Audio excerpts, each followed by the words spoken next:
You gotta accentuate the positive, eliminate the negative, latch on to the affirmative, and don't mess with Mr. In-Between. You gotta spread joy up to the maximum, bring gloom down to the minimum, have faith or pandemonium's liable to walk upon the scene.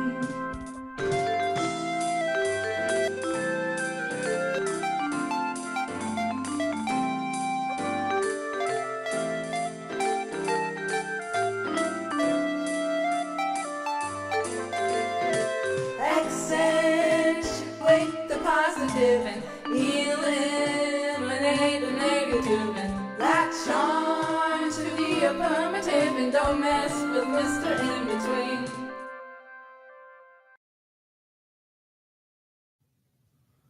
Three, two, one. Did you know, or have you ever thought about being agreed with or being seen? Which would you rather have? We're going to talk today about that topic. And with that, Jeff, do you see me? Because I want you to agree with me also. Don't I look pretty in pink? So what happened if I'm like Stevie Wonder? Do I see you? Ha ha. You know we love Stevie No, Wonder. of course we see each other, because in the true sense of the great relationship that we have, we pay attention and we look deeper than the surface. Okay, so what exactly does that mean, or what does that entail? You know, I think of that I see you from, is that the movie Avatar? Is that what it's called? I see you. And to me, and you and I talked about this pre-show because you had a different answer. That's why we're the yin and the yang. And I had a different answer. Is when you tell me you see me, it's not that you agree with me or that you think I look pretty in pink. It's that you see me. Right. Me, my uniqueness, my one-of-a-kind God particle-ness. Because we all, every one of you out there, deserves someone who sees that specialness, that uniqueness, and sees you. Sometimes we can get caught up with, we want to be right, and we want our significant other to agree with us, and those are two different things, right? Huge. Right, Jeff?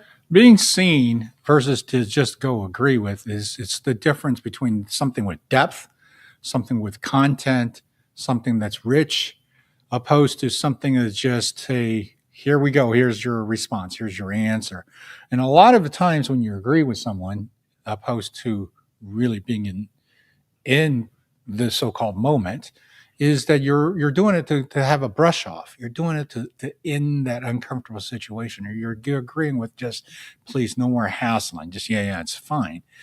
And after a while, even though that situation may be gone, but the buildup behind it is that your significant other was all of a sudden start not feeling appreciated because they're not being seen. They're not being honored.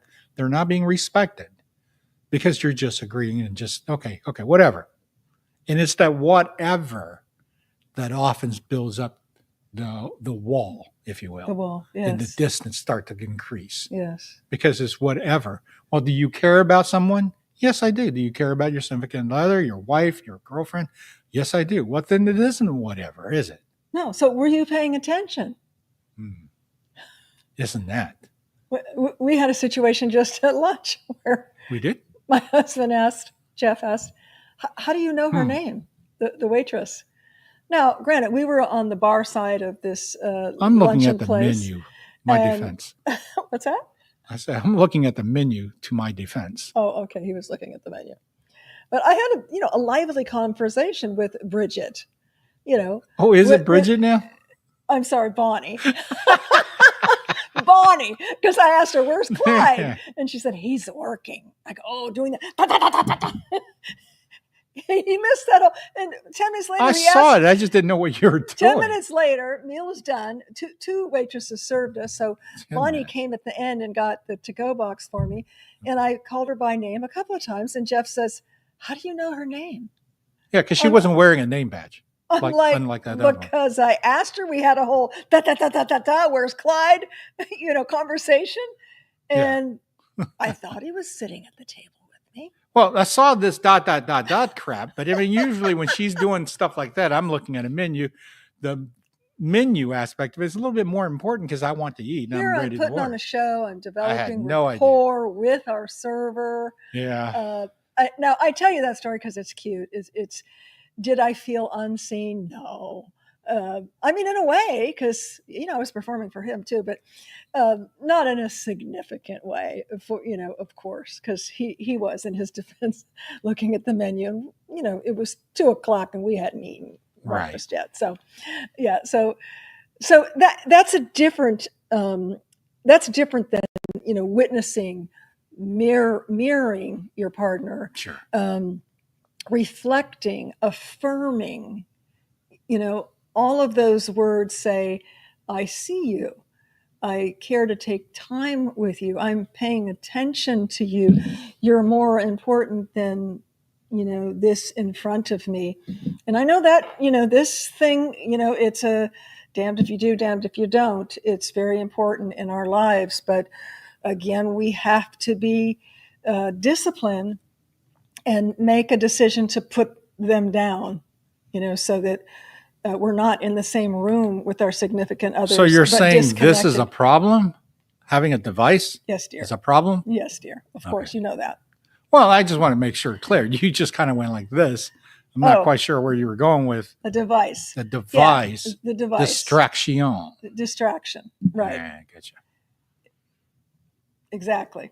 Yes. Well, we had a conversation just yesterday with I think we have a conversation about distraction and using devices almost on a daily basis because it's so much infiltrated our society. Right. And if we want to be honest to each other and we want to be engaging with each other, and the fact remains that, are you being seen? Are you in the connection? Because if you are, then your device viewing time and activity time should never supersede the amount of time that you're spending on your relationship. And how many, I know it can be comical. I've seen the memes in the comics that, people sitting around in a social setting together, after, and we're talking post, COVID pandemic, COVID conundrum pandemic, and they're all sitting around and could be connecting and they're all looking at their phones. Wow. That's really sad. It is sad, but in a sense that the device has trained us in a way that, hey, you better not miss this. Hey, you got to follow up on this. Oh, did you read your email? Because in a lot of ways, let's be very truthful about how the business world has changed. They're now expecting responses in a matter of minutes, not, I'll send an email, and if I get an email tomorrow when I log on my computer, that's acceptable. I've noticed that the business practice has changed to, it's been a half hour since I texted and I haven't got a response. But let's talk about that, Jeff, a little bit, okay? Now, every business is different. Yes. I can remember years ago being in new home sales and my project manager getting on me because I didn't read my email. Now, that was before phones with email on them. So it was like, really? I'm supposed to log into my computer on my day off and see if you sent me an email? Of course, now they got us hoodwinked to these. There's no excuse. Now, some emails I don't get on my phone for some reason, algorithms, etc. But I believe that you can train people how to treat you, okay? And you can set healthy boundaries. So I will tell you, like in my staging and design business, my clients know that I don't work on Sunday, and after 5:00, I don't answer my phone. And I can either have an auto message that says that, I'll be returning my calls, if you feel more comfortable with that. But they get the hint when, you're not available. You can say when you're available and when you're not. Yeah. Because if not, we do become a slave to our devices. Sure. And as much as we can say and try to blame it on the work world, the clients, the this and that, a lot of it is self-induced because this is addicting. Okay, you're looking for how many thumbs up did I get? Oh, how many, whatever. If you're scrolling on Facebook, you can be addicted to this in so many ways. And I think so many people are, do. And we heard me say before, we have one that I know of, big, beautiful life to navigate through and to enjoy and to spread joy, feel joy, and live and share with other human beings. And how much do we want to give away to staring at a device? So only you know how addicted you are to your devices. And I understand that when you're working for a company, working for someone else, that rule may change that you must be on your device. I mean, I've had positions where I'm on call. I'm a closeout specialist, and if I get a call, no matter what, they knew I would answer it. Right. If I was a heart surgeon, I probably would need that too. That as well. Or, but I mean, emergency, et cetera. Yeah. The thing is whatever walks of life that you are on, that you have to pay attention and be your authentic self in your relationship. That is the part that between Kat and myself that we've maintained and constant refine, so that way we are truly seeing and being with each other. I can't stress enough that if you don't wake up and the first thing you do is do a self-analysis of okay, am I good today? Am I ready today? Am I putting my best intention in today? Once you do that self regulation and assurance, then it's so much easier for us to honor each other. Absolutely, because you've got that intention, and you and I do similar things. I'm very protective of my quiet time in the morning. If I'm going to work out at 9, I need to get up at 7. I need 2 hours of meditation, reading my Bible, having my caffeine, and my quiet time. And before I even get out of bed, I do something kind of crazy, and I offer Source, God, whatever you call yours, to blow my mind today. And he does every day. Of course. And I make sure that I thank him for blowing my mind. Absolutely. And that's the one of the things that I always felt, that number one, that you have the moments in the time that you invest to be able to, quote unquote, if you have to say, I went to church. Church is not just a Sunday thing. It's not just a Wednesday thing. It's an everyday thing in my house. But it doesn't mean that, number one, that I'm religious. I'm not like Kat. I don't sit there and read through my Bible or anything like that. But I do take time out and structure myself. And I do take time out to honor myself, because I do know, unless I am prepared, unless I am the so-called bringing the goods, then I can't offer her the best out of this relationship. Not by a long shot. Just because that if I'm lacking, then I am incomplete. My first thought would be that I'm not here. Are you following me on that one? If I'm not here, then how could you be here and be able to participate and be seen? Because then you're kind of somewhat distant. You may be a little bit hollow. Right. So you're talking about being present, right? There's not only being present in physical sense, but in the mentally, spiritual sense, in the consciousness sense, in the soulful sense. I mean, all these little key compartments do need to be together. Absolutely. And that's part of one of the points that I've jotted down here, Jeff, and that is creating a safe environment for your, and a safe field for your partner's authentic self to emerge. And I think we do that very well for each other. We're very much the yin and the yang. I'm an early bird. He's a late bird. She eats a little bit. I eat a lot. Okay. No, we balance each other. We've learned to do that. He thinks the big picture. I'm into details. So he'll start something where I can't get it started, and I'm right behind him putting in the finishing touches. Right. So it works out really well. Yeah. It's only taken us 27 years to figure that out. No, it didn't take us that long. As a matter of fact, we talked about this right from the get-go. Right from the get-go. We observed that. Yes. Because we talked about it's what did lack in our past relationships. What was it that caused us to finally go, that didn't work. It didn't work. It simply did not work. And we're out of it now. Mm-hmm. So how do we make sure the next one, which became this one, that we weren't going to have that so-called pitfall or the so-called the lack of concrete foundation? Because I gotta tell you, it's very easily to just give in to something that is easy, that is attracting in sense of the negotiables are heavy. So therefore, oh, well, it seems like it's 85% there. And now I'll go with the 85%. And then, of course, the 85% start to wear down to 50% just because it was never complete. It was never fully fulfilling in the first place. And if you want to know more about negotiables and non-negotiables, pick up my book, Miracles Online, the chapter on writing your profile. We talk about that a lot because I just so strongly believe that it's fundamental to, even if you're just, well, actually I created this when I was creating my profile 27 years ago online to really know myself, to know what am I looking for? Not only what am I looking for, but what do I absolutely have? Non-negotiables. What would be nice, but not a deal breaker.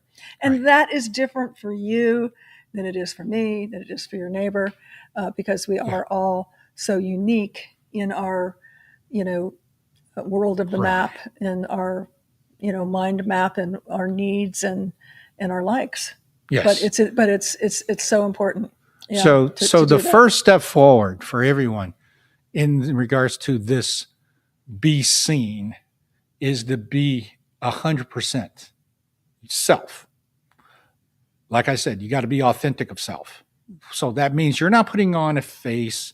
You're not pretending because number one, you're thinking that you will be critiqued and judged. Right? Mm-hmm. That's exactly where you don't want your psyche to be. In a relationship that is going to work, you cannot be sitting there, well, I'm judging you, you judging me. Right? Deepak Chopra. Yeah, because judging is not conducive to the success nor the psyche of togetherness if you're going to be, I don't like the way she chews. It's non-acceptance also. And, petty a lot of times. And that's petty. And so let's talk about people who've been in relationships for a while. And this is, no big secret that oftentimes in the dynamics of a relationship, it starts going sour and we start, oh God, I don't like the way he chews. Oh, he dresses like, whatever. No numbers on his shirt, please. I was like, we'll talk about that in another episode, the first date with a number on his shirt. But you can always redress a guy. You can't change what's in here. Just remember that. But, so I think this, maybe especially women, sometimes we want to fix him, or the male wants to be the knight in shining armor. And I think we talked about that. Right. Many of our topics cross over because the dynamics are fluid. Right. So you will hear us talk about stuff more than once in episodes. But that's where, sometimes when you start picking on things like they say their clothes or how they chew or this and that, it might be the very thing that you thought was so adorable in the beginning. And that's what I call the toothpaste effect, where there's a lot of things going on, and you just put the toothpaste cap on and you just squeeze it and it starts popping out holes on different sides because there's so much pressure, okay? Because you're not really dealing with the real thing. But oftentimes the very thing that we found was attractive, cute, different, unique in either, now all of a sudden for some unbeknownst reason, we can't stand it. That's the toothpaste effect. And where we start fixing. Mhm. Oh, I just need to fix her. I just need to rescue her, or him, and it goes both ways. What are your thoughts on that, Jeff? Well, fixing aspect of it is an internal thing for the individual because it's easier to not look within inward of self to recognize I may have some faults here, or I may have some paradigms that is not serving well to anybody other than I believe it. And that aspect of so-called, I think, decisions and choices are absolutely counterproductive because it's driven by the wrong agenda. The agenda is how do I look at the fault of another person and let me feel better about taking that fault away. So all of a sudden, it's not about the relationship. It's just about you thinking that you could be all this. You could be the Okay, so it's like an insecurity. It's like not necessarily just insecurity. It's not saying that it's not insecurity. right. It's sometimes it's empowerment. Hey, if I make you better, then I'm more powerful. If I make you better, then I can take that 85% and make it 90%. And then maybe 100% will come if I fix the things that But I want. I think my opinion is that dynamic comes from no different than a bully. It comes from a lack of feeling that Sure. you are enough, a sense, some sort of sense of insecurity is where that comes from. Well, there's definitely, Yeah. it would be if you're constantly looking for reasons to fix something. Absolutely. Especially it's not about, hey, you know what? The toilet's been broken. The garage door could have been, adjusted, and the backyard needs some fixing on the fence. But you won't touch any of those. But you are constantly criticizing the way she smacks her gum, or you constantly critique the way that she doesn't put a turn signal before she turns right. I mean, you have to look at this from really a or that he's bird's a eye view. backseat driver. No, I sit on the side, on the passenger side, so there is no. It was proverbial. And in regards to the things like, I value my life. So if she goes like this, of course I'm going to jerk. That's just natural. But the things I'm actually saying, and that's for comedy effect, what I'm really saying here is that if you're constantly nitpicking or finding, let's just say everything's been going great, it can't be going this great. I've known people that do That's this, self-sabotage. right? Yeah. I've known people that will sit there and go, it cannot be this good. Something's going to fall apart. And that is self-sabotage. And why There's would you create that? I'll tell you why. There's Okay. another dynamic of that. Yes. The mind seeks what's familiar. Okay. Hmm. That's why you will see or hear about, someone, it can be male or female, who came from a dysfunctional family and their father or their mother was a certain way. They subconsciously seek out that. And you think, why would they do that? Why would they seek someone who smacks them around when her dad smacked her around? Right.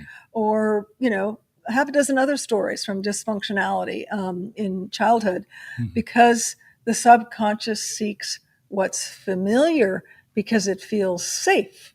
But despite of the pain and the angst and Yes. the fear, it's still so familiar that they resort back to that, equating to love. Exactly. Right. And that can be sexual abuse, physical abuse, emotional abuse, all those things. Mm-hmm. But the good news is it can be rewired. I do it all the time with hypnosis and mindset coaching through heart space hypnosis. The subconscious is super powerful. It runs the show. We just have to reprogram it, uninstall, reinstall. That's the good news. Is it's fixable. And the irony behind that is there are people that are fear of restructuring.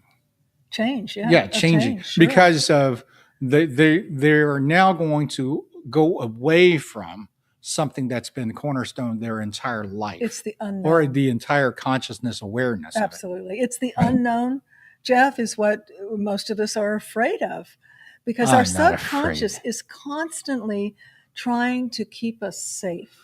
So it's doing the best it can with what it knows. It's just bad programming. It's saying, I'm going to do this because this is what I know. I'm going to do this because it'll keep me in a situation that I know. And so that's that's comfortable. Yeah. Because I'm afraid of the unknown. Yeah. Yeah. So one of the things that we want to definitely share with you that in this level of being seen is, of course, is regards to the self-awareness of it. If you are really having an issue and you are not finding that you could reach that level, hypnosis is definitely a great way to unlock your subconscious. And it's Absolutely. a great way to break some of those paradigms that has been plaguing you from success. Mm-hmm. And we don't really understand this if we're not involved with it. We understand it because we got ours fixed somewhere along life. Decades ago. Yeah. And I knew, like I said, every one of us have our own self, our inner self, and then our ultimate consciousness of regards to, am I really happy? Am I contributing to this relationship? How come every relationship I have ends around 6 months? How come every relationship always ends right after I get intimate? You know, you have to really be clear to know. And look at the patterns. You know, that's absolutely true, Jeff. You have to look at the patterns. And not everybody is ready to do what I call take the veil off. You have to take the veil off first to be able to assess and go, where is my life at? Are there any patterns here? Because, you know, too many people will stay in as a victim, in a victim mode. And why do you think that is? Is it just because the paradigm that was built when they were kids? It's why do they stay in victim mode? I believe it's because they haven't been given the lifeline. They don't know that there's another way out. It's all they know. Do you think laziness ever goes into that? I think fear. Interesting. False expectations about reality. Okay. I think fear. Okay. Yeah. They don't know where to go. They're afraid, again, on a conscious level, you can be afraid of the unknown, just as the subconscious is embedded with but then, fear of the at the same unfamiliar. time, if we're in a relationship and you're doing those things, you're going to lose me. You're going to lose the other partner. Okay. Now, So it gets deeper than that. If you want to go down the rabbit hole, it gets deeper than that. That's called self-sabotaging. Okay. And somewhere in here, I would ask a client, what happened to you? When did you tell yourself you weren't good enough? When did you tell yourself this is the best that you deserve? Because more than likely, that's what's running in the background of the software. Right. I'm not good enough. I don't deserve more than that. This is all I've had. This is all I'll ever get. I'm not worth any more. Yeah. And that's what's running in the background. Yeah. More than likely. So what happens is the subconscious dialogue, chatter, creates, it's a subconscious thought, and then it creates a feeling and it creates an action that will push you away and sabotage the relationship. Yeah. And get exactly what you told yourself is that you don't deserve. Right. And the sad part is that on the other side, the partner really don't know and have no clue why did this thing fall apart and how come you're all of a sudden acting this way. No. And that's the part that to be in that situation, which I've seen before, it's sad because not everybody was understanding what happened. They just knew it fell apart. And they just knew that one person was more dominant over the other. So that one person is going to leave. And the one that is less dominant is going to end up sitting there going, what did I do? What did I do?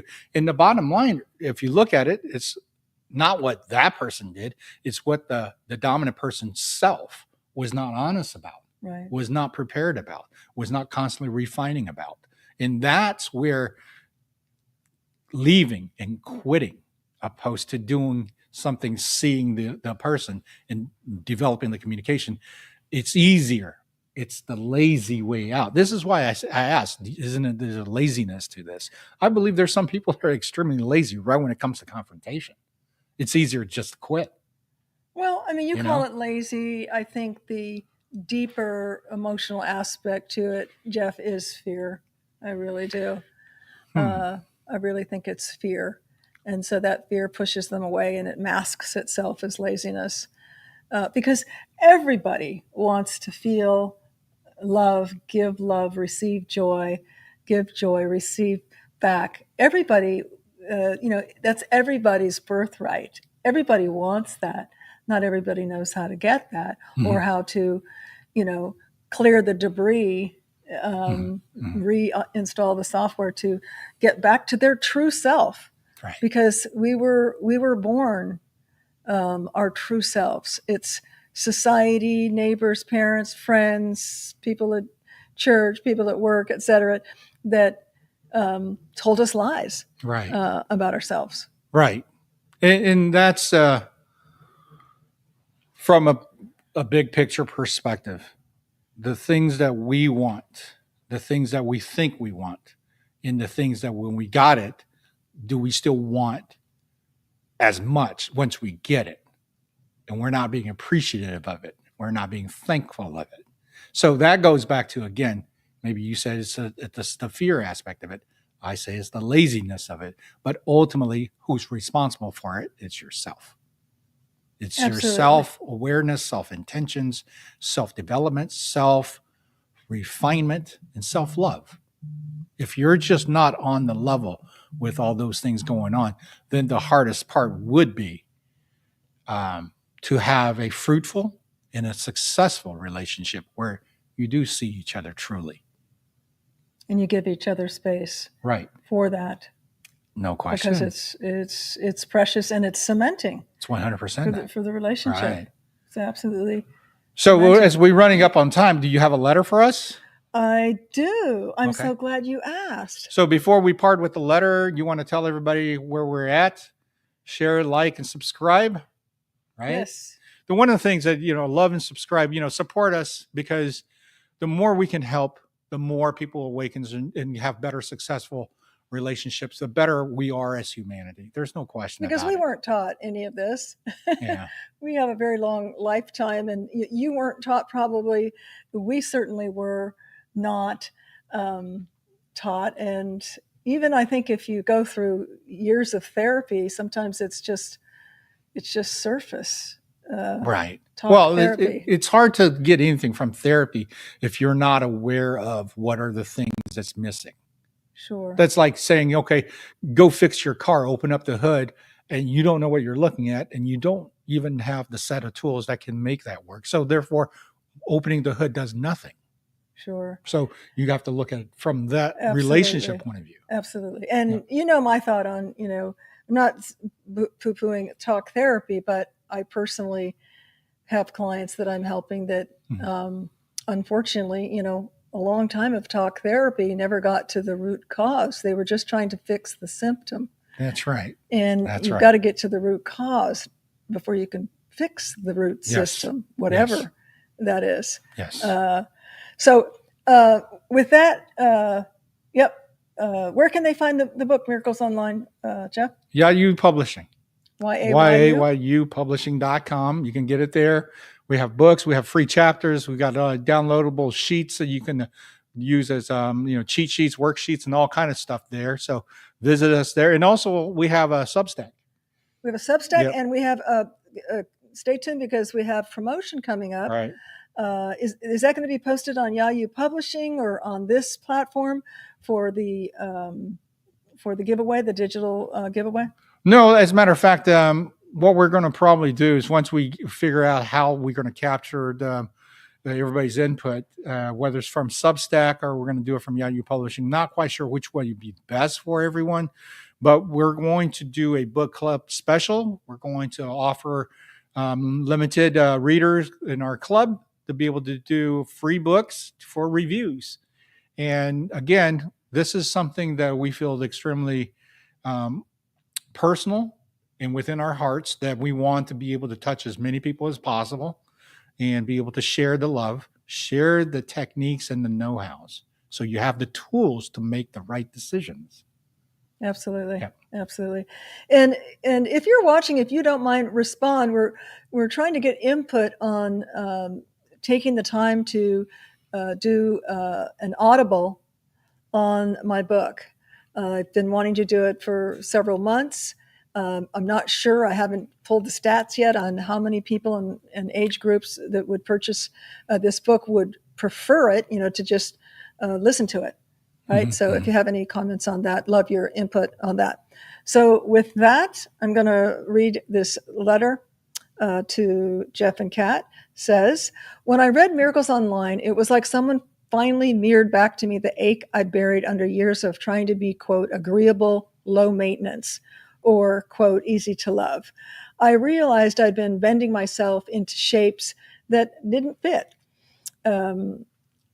just to keep a connection. And I was starving for emotional presence, for someone to say, I see you. I'm here. All of you is welcome. She goes on to say that line from the book, love, quote, love is not about finding someone who agrees with you. It's about someone who can sit with you in the mystery of who you are becoming.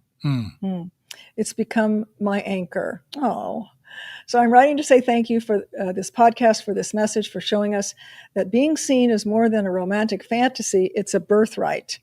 And that the miracle happens not when someone fixes us, but when they witness us. That kind of love is rare, but thanks to you two, I now believe it's possible with gratitude and love, a listener who finally feels seen.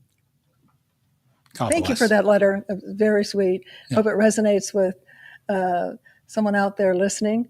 And until next time. Until next time, much love to every one of you, and we shall see you on the next Miracles Online podcast.